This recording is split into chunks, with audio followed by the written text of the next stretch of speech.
This is Mass Effect 3's multiplayer. Released by BioWare and EA in March of 2012, the multiplayer is a 4-player co-op Horde mode that consists of 10 waves and an 11th for extraction. Waves 3, 6, and 10 always requiring some form of objective that needs to be completed. On the surface, it essentially is a tacked-on multiplayer, a common thing many single-player games of the time were pressured to have. Its last update was in February of 2013. Unfortunately, this mode was not included in the Legendary Edition, meaning that if you've only played the Legendary Edition, it's likely you've never seen this map before, or this map, or this map, or this map. This location has high-value resources. This area is unsecured. Get down there and engage the enemy. This is Firebase White, located on the planet of Noveria in the Horsehead Nebula. It served as a fighter base for Cerberus, one of the game's main villains. This place is similar to the map found in one of the campaign's N7 missions, except there are some differences here. There are a total of 3 different versions of this map. One is the original version, found in the campaign of both Mass Effect 3 and the Legendary Edition. The other 2 are found only in Mass Effect 3's multiplayer.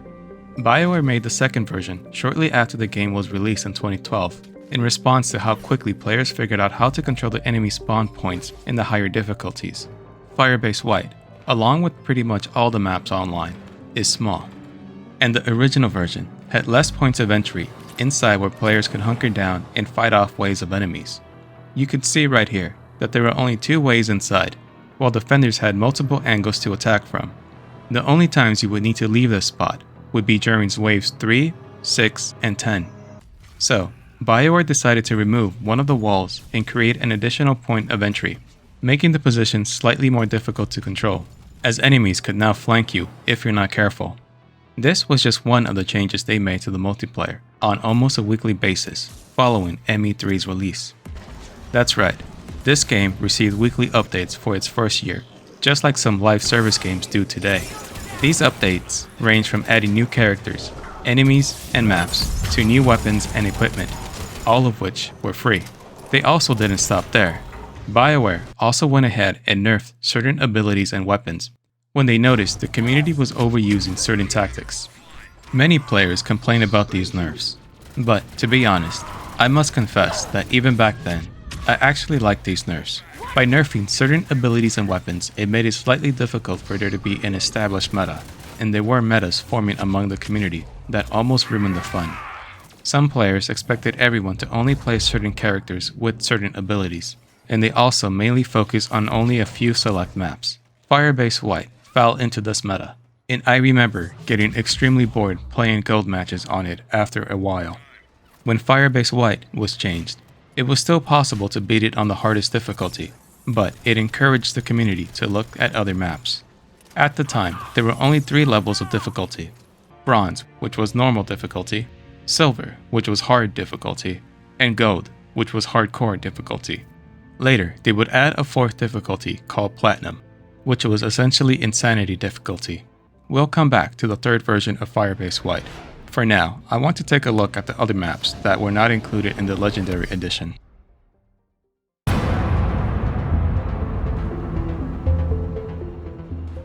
First up, we have Firebase Hydra.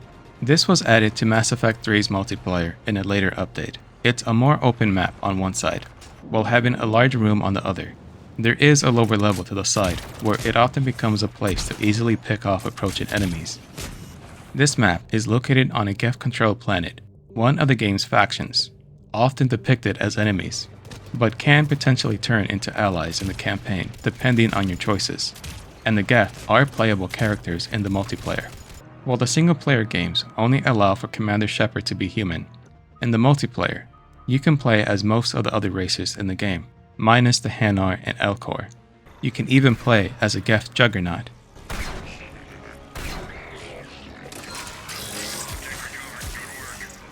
And then there are the Quarians.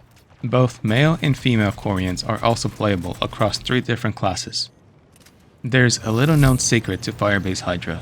If you go to the far back of the map and position yourself just right with the forward roll, you can jump up to this spot here. You can then run up to this spot where enemies can't reach you. They can still shoot you, but if you have the range, you could, in theory, camp for most of the waves. At least until waves 3, 6, and 10 force you out. It also comes in handy when you're waiting to be extracted, since if you fall off the map in the back, you will simply respawn in the extraction zone. To my surprise, BioWare has never patched this. Given that this is only PvE, however, it's not exactly an issue for players, and it only comes in handy in certain situations. Firebase Condor, Jade, Goddess, and London would also be added in later updates. We won't be spending much time on these, since they're all based on locations we get to visit in the single-player campaign, just on a smaller scale.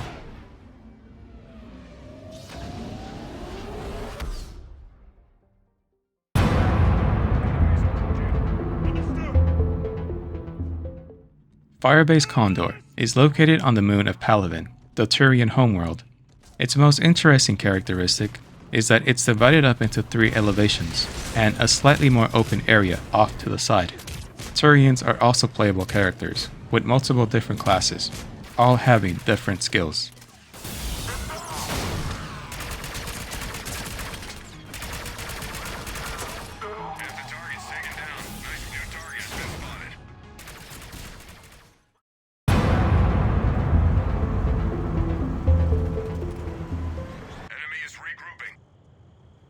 Firebase Jade is located on the planet of Serkesh, the Solarian homeworld.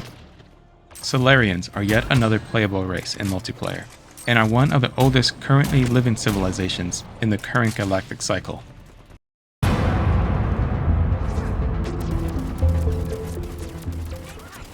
Moving on over to the oldest current living civilization in the galaxy, we have Firebase Goddess, located on the Asari homeworld of Thessia. Asari are also playable in the game, with characters in 4 of the game's 6 classes.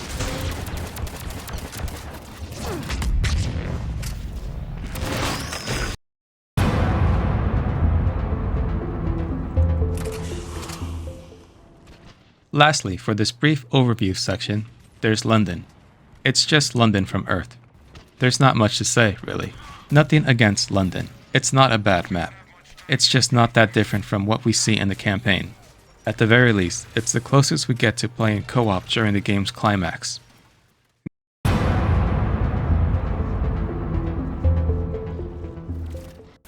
Now, for Firebase Rio, a location we never get to visit in any of the games. Ironically, we still don't get to visit Rio, Brazil, because we only get to see it from a distance. This map can be a little tricky to play in the higher difficulties, since it can be challenging to find a good position with cover. But it's not impossible to survive. This map is divided up into 4 areas.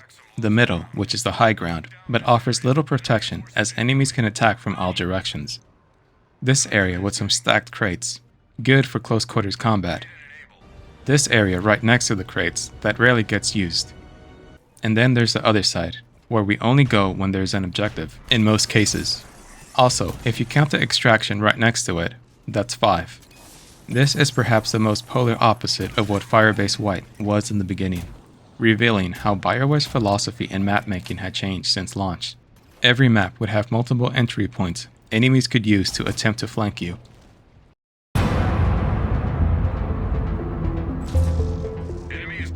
Last of the Earth-based maps, we have Vancouver, a map located on top of a skyscraper in Vancouver, Canada. There is plenty of cover to use, while still being open to attack from most directions.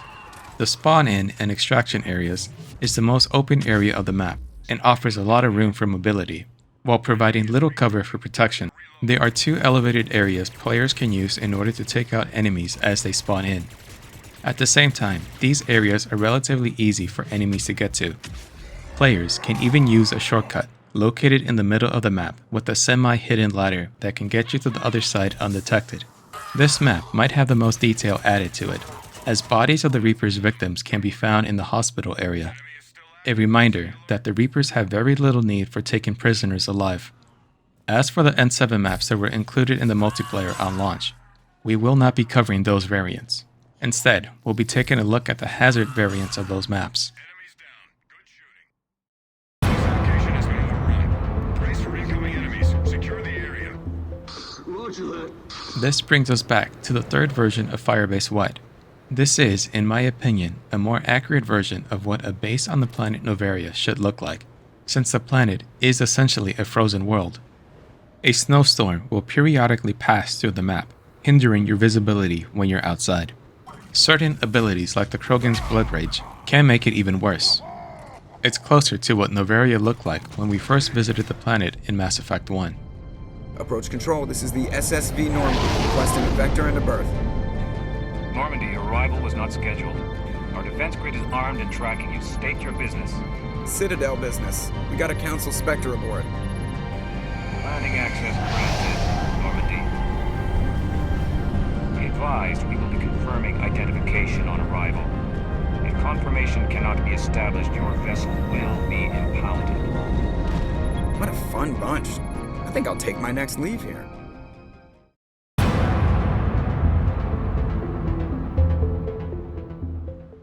Firebase Dagger's hazard map variant is also similar to Firebase White's. Instead of a snowstorm, it's a sandstorm that limits your visibility. It's a more open map, although with the sandstorm passing through, you might want to stay inside the main building for cover, as it could be difficult to tell what direction you're being shot at from. Aside from the sandstorm, the map is largely the same as the one found in the campaign.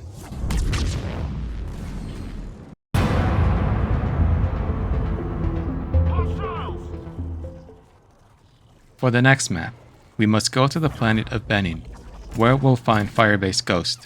What makes this version interesting is its acid rain that damages your shields and barriers. Should you be caught outside when it rains, you'll begin to take damage. While it can be relatively easy to take cover inside one of the buildings, the rain becomes more of an obstacle in the higher difficulties, where the stronger enemies can force you out of cover and push you out into the rain if you're not careful.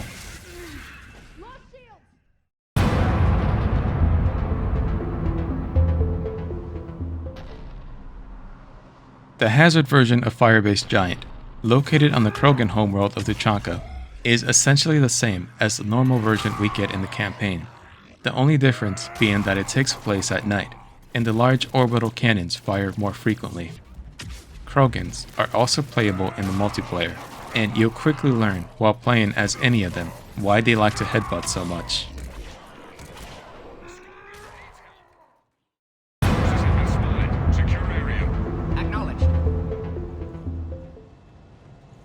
Firebase Reactor is also no different from its campaign counterpart. The only difference here is that you can actually activate the reactor in the middle of the map. When activated, it is able to kill off low-level grunts, and can damage some of the tougher enemies who get caught inside. There is a slight delay between activation and the reactor going off and closing its doors to lock everyone inside. So, timing is very important if you want to rely on using this for the higher difficulties. This is also the closest the game comes to allowing for friendly fire, since teammates can be trapped inside if they're not careful. The reactor does not discriminate.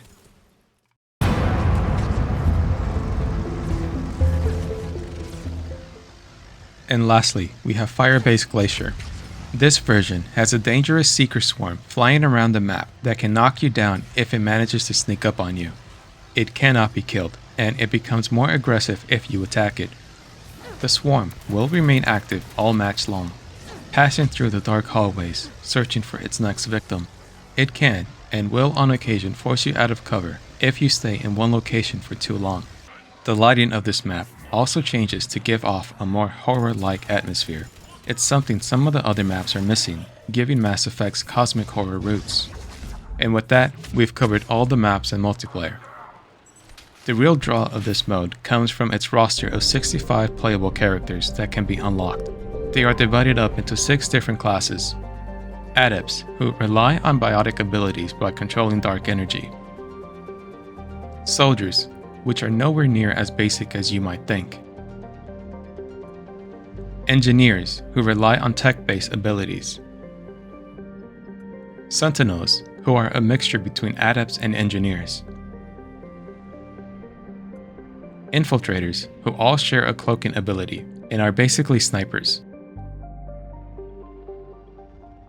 And then there are the Vanguards, a mix between adepts and soldiers, and perhaps the most fun class in any video game. There are so many characters with different abilities that there are skills in this mode that are not included in the Legendary Edition. For example, there's a Talon Mercenary. While most characters have abilities that require cooldowns before they can be used again, the Talon Mercenary's abilities all work like grenades do, meaning as long as you have ammo for it, you can spam it multiple times consecutively without delay. Its melee attacks is a crossbow with unlimited ammo. You might not have to fire your actual gun once all match long. It doesn't even stop there. Every character can be leveled up differently depending on what skills you choose. You can be a glass cannon with lightweight weapons so you can refresh your abilities faster to spam them, or rely more on the big guns, or somewhere in the middle. When you level up a character, every character in that same class also levels up at the same time. And if you don't like how you leveled up your character once you reach level 20, the game's level cap, you can promote them in order to start again.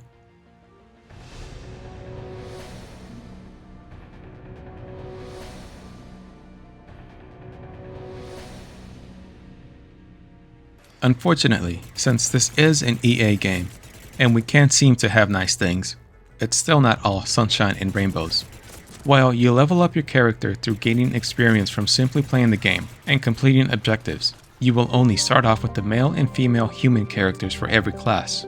In order to unlock the other playable characters, along with different weapons and mods for your weapons, you'll need to go through the game's loot boxes. And there are a lot of loot boxes. Every loot box you can think of. You name it, they got it. In the beginning, this wasn't too much of an issue. You gain credits playing the game, and then spend those credits on the loot boxes. The higher the difficulty, the more credits you earn, as well as experience. Yes, you can spend real money, of course, but it wasn't necessary, nor is it necessary. And since it's PvE, it's not exactly pay to win. The default human characters are perfectly well balanced. There are no bad characters. It all depends on how you want to level them up and then use them. But then, they added consumable level 4 ammo and armor bonus types, all of which are categorized as ultra rare items. Now, each level 4 ammo type, Cryo, Incendiary, Armor Piercing, Disruptor, Drill, Explosive, Warp, and Phasic, along with armor bonuses, are now competing against your odds of getting an ultra rare character or weapon. I personally felt the effects of this all the way back in 2013, when I had already unlocked most of the weapons. The only one I was missing was the Cerberus Harrier. Till this day, 14 years later, still no Cerberus Harrier for me. Some people online believe that level 4 ammo types only really become a problem once a rare or ultra rare character is maxed out, meaning that you've unlocked all the customization options after getting them some 4 times in loot boxes. From my experience after playing both on Xbox and PC, it would seem that even without a single maxed out character, you will still likely get level 4 ammo types instead of a good character or weapon in the more expensive loot boxes. There's also an annoying bug that has not been fixed till this day. Sometimes, when trying to complete challenges to unlock new titles to display on your gamertag, it will fail to update and never give you that title. I have completed all the challenges on Xbox, but this bug prevents me from getting the Collector Mastery reward, because even though I've completed all challenges in this category, and I even have a green check mark next to it, it still has me listed as 14 out of 15 challenges completed. 14 years later, this has still not been fixed. A smaller problem the game also has is its old tank controls. They're not too much of an issue, except for the fact that to run, take cover, revive a teammate, pick up an item, or activate something are all done by pressing the same button, and it becomes a real problem when under heavy enemy fire and you're trying to get to safety or revive a teammate. To end on a lighter note, Mass Effect 3's multiplayer is still playable to this day, both for console and PC. I've personally played on Xbox and PC recently, and was surprised to still be able to find other players. The customization is surprisingly deep for an otherwise bare-bones Horde mode that was in some ways following the trend that was first popularized by Gears of War's Horde mode. Halo 3 ODST, Call of Duty, and others followed soon after, including this one. But I feel Mass Effect did more than enough to separate itself from the rest to be its own thing. It actually is not that much of a surprise if you played the original Mass Effect 1, since the Pinnacle Station DLC was essentially the basis for what Mass Effect 3's multiplayer would eventually become.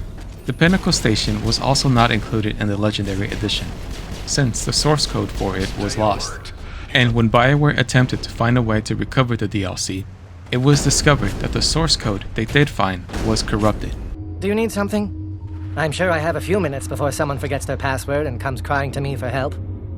From what I've heard, it's also not available on the original Mass Effect 1 for PlayStation 3. I cannot confirm this since I've never played on PlayStation 3. Interestingly enough, the location to Pinnacle Station is present in Mass Effect 3. You can even fly the Normandy to the very same location. Unfortunately, you can't land on it. It actually could have been an interesting location for a multiplayer map. The closest we get to it is the arena as part of the Citadel DLC.